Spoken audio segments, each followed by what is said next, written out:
Hey guys, welcome back to my YouTube channel. And today we are back with our reacting to a horror story video. And yes, मैं थोड़ी सी पट्टू ये सब बातों में but मैं थोड़ी सी करेज गैदर करके यहाँ पे बैठी हूँ. बट डोंट थिंक कि मैं बहुत ब्रेव वगैरह हूँ. मैं यहाँ से सीधा जाऊंगी अपने रूम में, हनुमान चालीसा पढ़ के सो जाऊंगी. ठीक है. सो बिना टाइम पास किए शुरू करते हैं क्योंकि बहुत मुश्किल है ना डरना, इवन दो वीडियो एनिमेटेड है.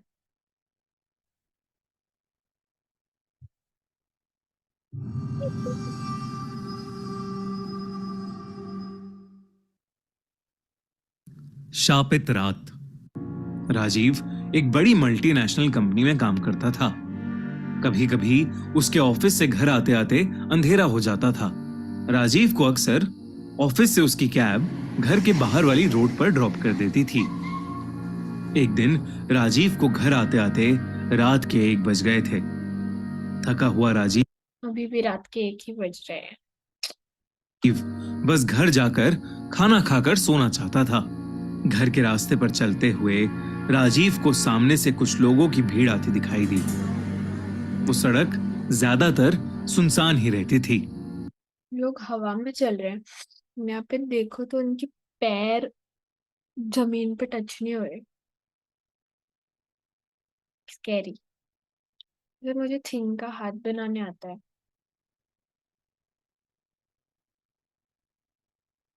सोचो कभी हाथ ऐसा आ गया है यहाँ पे, क्या रिएक्शन होगा. राजीव ने ध्यान से देखा तो उन सभी लोगों ने सफेद कपड़े पहने थे। उनमें से सब ये पीछे वाले लोग देखो, आगे वाले नॉर्मल लग रहे हैं, पीछे वाले देखो डरावने से लग रहे हैं. सबसे आगे चल रहे 2 आदमियों के सर पर लाल रंग लगा हुआ था। उस भीड़ में चल रहे कुछ लोगों ने एक पालकी उठाई हुई थी और सब बार-बार मुड़कर उस पालकी को देखकर अपने हाथ जोड़ रहे थे और एक अजीब सी धुन में कुछ गा रहे थे। राजीव को यह बात बहुत ही ज्यादा अजीब लगी। उसे समझ नहीं आ रहा था कि आखिर इतनी रात में किस भगवान की पालकी ले जाई जा रही थी। राजीव उस भीड़ को इग्नोर करके अपने घर के रास्ते पर चलने लगा। राजीव सीधा चलता गया और भीड़ उसके बाईं ओर से गुजरने लगी। जैसे ही राजीव को लगा कि उसने भीड़ को पीछे छोड़ दिया है, वैसे ही उसके कंधे पर किसी ने हाथ रखा। राजीव अचानक से पीछे मुड़ा और उसने देखा कि भीड़ के सबसे आगे चल रहे एक आदमी ने उसे रोका था। इससे पहले कि राजीव कुछ बोलता, उस आदमी ने कहा, तुम हमारी माँ को प्रणाम करे बिना जा रहे हो?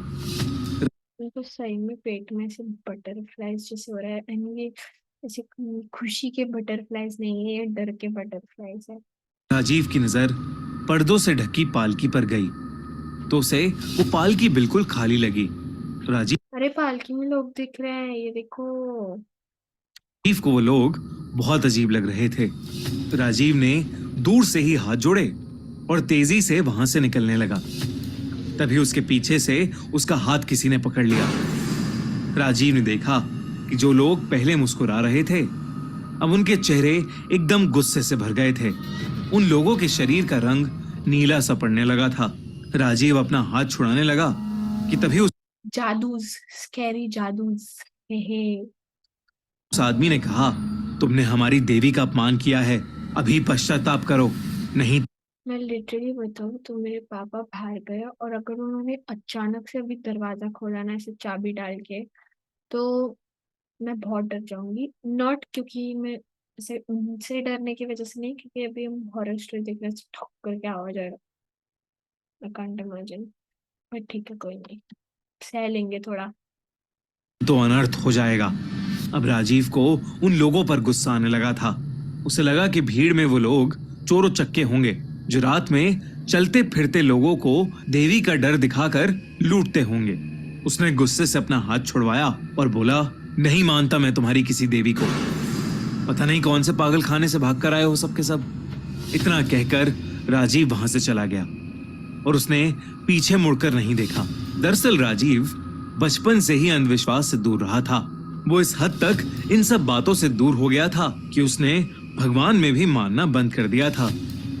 राजीव अपनी चाबी से दरवाजा खोलकर घर के अंदर आया तो उसने देखा कि उसकी वाइफ श्रुति सो चुकी थी। वो उसे उठाना नहीं चाहता था, इसलिए हाथ धोकर अपने लिए खुद ही खाना लेने किचन में चला गया। राजीव अभी भी उन लोगों पर गुस्से में बौखला रहा था और अपने दिमाग को शांत करने के लिए उसने एक ड्रिंक बनाने का सोचा। उसने विस्की की बोतल उठाई और फ्रिज के ऊपर रख दी। फिर वो फ्रीजर से बर्फ निकालने लगा। तभी उस फ्रिज पर एक रिफ्लेक्शन में दिखा कि उसके पीछे एक आदमी खड़ा है। वो वही भीड़ वाला आदमी था जिसके माथे पर लाल रंग लगा था। अचानक उसकी रिफ्लेक्शन देख राजीव घबरा गया। दोस्तों, हमारे नए चैनल द क्राइम शो पर आ गई है Hey player 1, do you think you're ready for this? बस ग्रेजुएट हुआ था और वो जॉब ढूंढ रहा था, लेकिन दांव पर लग गए स्कैम में। वीडियो में बताया है, वीडियो का पैर पर आकर गिरी। उस बोतल के टुकड़े टुकड़े हो गए और उस बोतल से निकला कांच उसके पैरों में घुस गया। राजीव बहुत जोर से चीखा और बोतल के टूटने से भी एक बहुत तेज आवाज हुई, पर श्रुति अपनी नींद से नहीं जगी। वो उठकर किचन में नहीं आई। Rajiv The last time I made this video, मुझे इस बार कसम से उससे ज्यादा डर लग रहा है। मैंने लास्ट टाइम जब ये वीडियो बनाई थी तो लास्ट टाइम तो भी कम डर लग रहा था। आई वॉजेंट लाइक एकदम फुल ऑन। आज तो ऐसे आवाज भी नहीं निकल रही की क्योंकि ये स्टोरी का नाम ही श्रापित रात है। दर्द से हालत खराब हो रही थी और वो श्रुति को आवाज दिए जा रहा था। तभी राजीव को उसी गाने की आवाज आने लगी जो गाना पालकी ले जा। बट एक्चुअली ना, ये जो भी स्टोरी नरेट करते ना, उनकी आवाज बहुत अच्छी है। Like the narration of the story. मुझे स्टोरीज नरेट करना नहीं आता है, सही में नहीं आता है। मैं बहुत गंदी तरीके से नरेट करती हूँ। That is the problem. रहे लोग गा रहे थे। दुख भरी जिंदगी। वो गाना सुनते ही राजीव की मानो रूह ही कांप गई। वो आवाज उसके घर के बाहर से आ रही थी और उसे ऐसा लग रहा था कि जैसे उसके घर के बाहर बहुत से लोग चक्कर लगाते हुए वो गाना गुनगुना रहे हों। राजीव के पास अब कोई चारा नहीं था। उसने अपने पैर में लगे कांच के टुकड़े खींच कर निकाले और घाव को पानी से धोकर लंगड़ाता हुआ श्रुति के पास गया, पर उसने देखा कि कमरे में कोई था ही नहीं। राजीव को समझ नहीं आ रहा था कि आखिर उसके साथ क्या हो रहा है। उसे अब भी वो गाना सुनाई दे भाई, अगर ये बंदा देवी माँ को ऐसे नमस्ते कर लेता तो कौन सी आफत आने वाली थी इसकी। इसमें इतना चक्कर हो गया इसका। रहा था। उसके पैर के घाव से खून बह रहा था और श्रुति का कोई अता पता नहीं था। राजीव ने अपना फोन निकालकर श्रुति को फोन मिलाया। थोड़ी रिंग जाने के बाद कॉल पिक हुआ। राजीव हड़बड़ाहट में श्रुति से कहने लगा, श्रुति तुम कहाँ हो? मुझे बहुत डर लग रहा है, तुम कहाँ हो? पर तभी राजीव ने कुछ ऐसा सुना जिससे उसका दिल दहल गया। सामने से राजीव को उसी आदमी की आवाज आई जो उसे उस भीड़ में मिला था और जो राजीव को देवी के नाम से डरा रहा था। उसने कहा, अब भी समय है राजीव, बाहर आओ और बचा लो खुद को। इतना सुनते ही राजीव ने फोन काट दिया और वो कमरे की खिड़की के पास गया।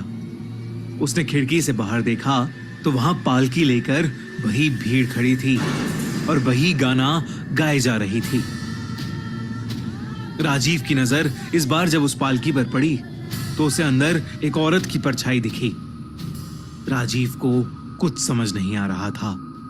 वो सीधा अपने घर से बाहर निकला और उस पालकी के सामने माथा टेक कर माफी मांगने लगा। उसने कहा, देवी माँ मुझे माफ कर दो, मुझसे बहुत बड़ी गलती हो गई है। इतना कहकर वो फूट फूट कर रोने लगा। कुछ देर बाद उसने देखा कि उसके आसपास एक अजीब सा सन्नाटा हो गया था। उसने अपना सर जमीन से उठाया तो देखा कि वो उसी रोड पर बैठा था जहां पर उसे वो पालकी पहली बार दिखी थी। उसने अपना फोन निकालकर टाइम देखा तो रात के 1:30 बज चुके थे। राजीव के पैरों में भी कोई चोट नहीं आई थी। राजीव जल्दी से अपने घर की तरफ भागा। जब वो घर पहुंचा तो श्रुति जगी हुई सोफे पर बैठकर टीवी देख रही थी। राजीव को कुछ समझ नहीं आ रहा था, लेकिन फिर भी श्रुति को देख उसकी जान में जान आई। जब उसने श्रुति को पूरी बात बताई तो श्रुति को लगा कि थकान की वजह से राजीव को वहम हो गया होगा।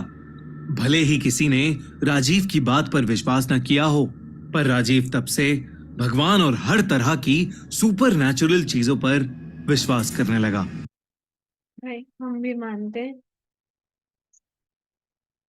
गाइस मुझे अभी बहुत डर लग रहा है। Really want to go and Hanuman Chalisa पढ़ के सो जाना है मुझे। I will see in the next video. And हम ऐसे ही डरावनी वीडियोस करते रहेंगे क्योंकि मजा भी आता है। और सीक्रेट की बात बताओ तो bye bye. I will see in the next video. Until then take care and bye. हाँ, लाइक शेयर कमेंट और सब्सक्राइब कर देना। और एंड में मैं जो फोटो दिखाऊँ वो देखना मत भूलना। शायद उसको देख के और थोड़ा डर जाओ। डरने वाला माहौल बनाने के लिए। बाय।